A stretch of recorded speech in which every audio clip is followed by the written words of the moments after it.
I'm gonna share with you the HDR settings for Call of Duty Warzone 2. And I have to say, this is probably the best HDR game on the market right now. And the only reason why I say probably is because it's not a colorful game. The colors are just business, you know? This is not Fortnite colorful, so I cannot see that wide color gamut because they are just realistic colors, you know, those grays and the sand on the desert. But HDR wise, so luminance wise, it is just perfect. There is no black level rays, so nothing looks washed out. The darkness looks just perfectly visible. No issues whatsoever. The average brightness level of the picture is so high that HGIG is brighter than dynamic tone mapping in most cases. So it just gives you a super bright picture that looks amazing. It just looks perfect. I'm so excited to play this game on HDR. It's amazing. So let me show you here some screenshots that I took to set up the HDR. So you see with my settings what you're going to get. So this is an LG C1, so it's 800 nits what we are looking for. So here we see on this scene, the max CLL, which is what the game is trying to output, is 649 nits. But if we look at the sun, looking at the sun here, is 797 nits. So this is perfect for HGIG. Let's take a look at other screenshots. We have this one, 498. So usually when I see good HDR games, I see a better separation. Okay, so I see this behavior. I see, okay, on this scene I have 498, then on the other scene I have a different luminance. And on crappy HDR games, like more auto HDR than native HDR10, I see that everywhere I look, there is always a reflection. For example, here, this is a shiny texture. Then I would see 798, no matter where I take the screenshot. So this behavior is indicative of a good HDR game in my experience. So it is just fantastic. Then we see here 683. So you see there's a separation. It's just beautiful, beautiful image. So let me show you the in-game settings.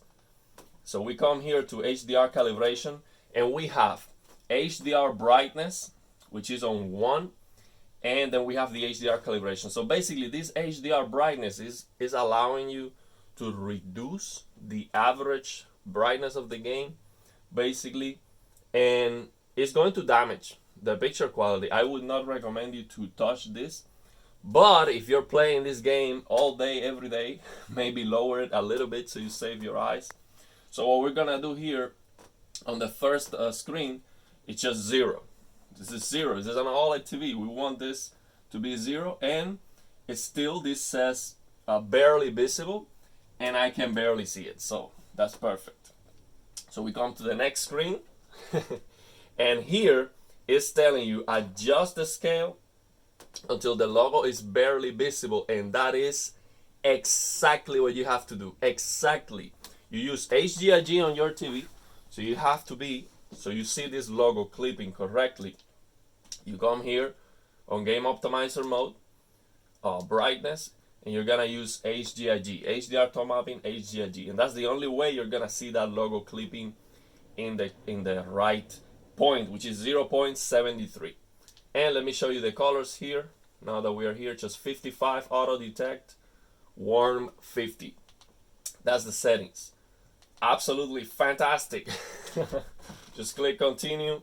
Okay, and let's just play a match and see how it goes. Yeah, just like that. See how it looks. So man, this is amazing. Also, the game is supporting the DualSense. So the only thing I don't like about the game is this code on the bottom left corner of the screen.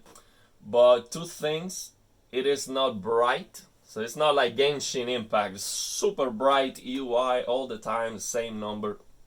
So it is not bright, and also that code changes on every single game. So I don't like it, but there's a lot of HUD anyway, and if the code is changing, there's no burning concerns because the number is changing.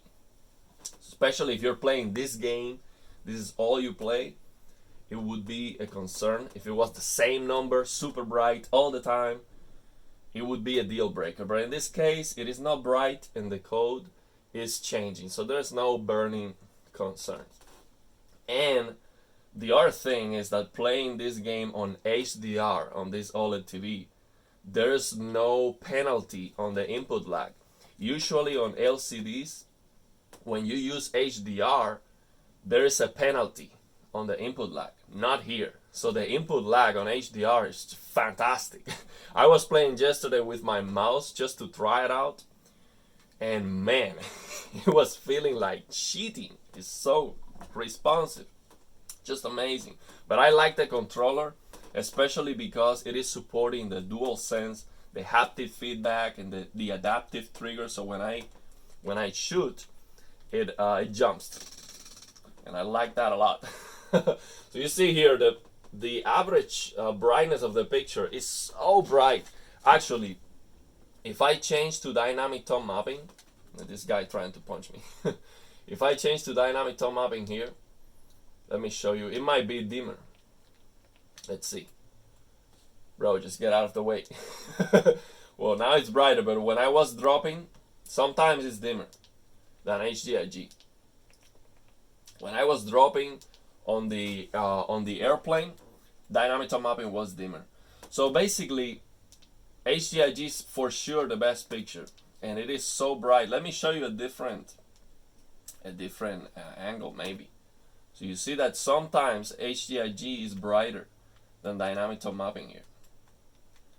See if we look at the sun. Well, not now, not on this shot, but I was playing yesterday when I dropped on the plane, and I was testing going back and forth, and yeah, HDIG was brighter than dynamic tone mapping.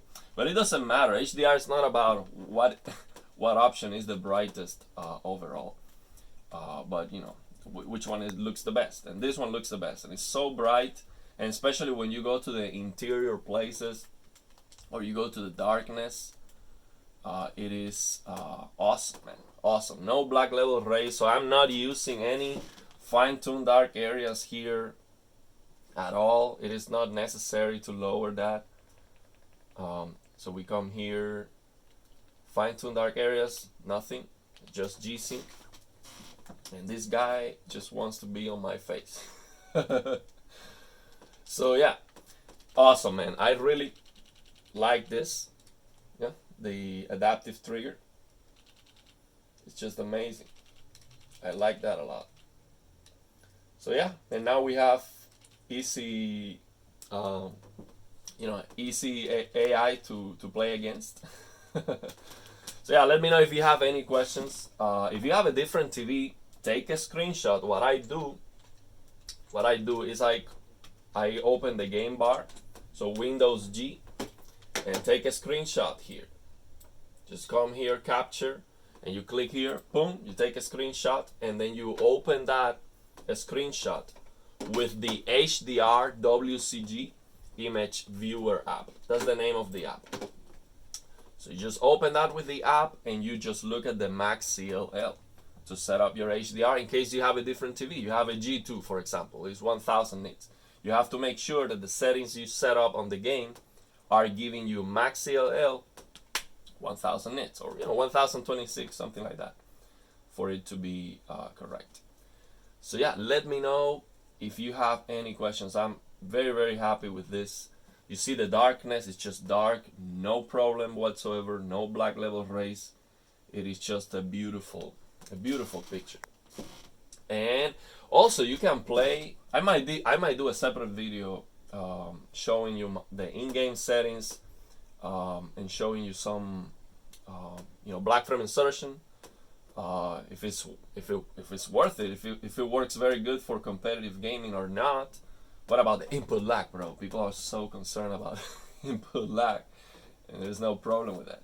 So I'm gonna show you in a separate video maybe some settings, the way I would actually play the game, and yes, some maybe ultra wide, and you know the brightness settings to get the brightness necessary for black from insertion. And yeah, let me know if you have any questions.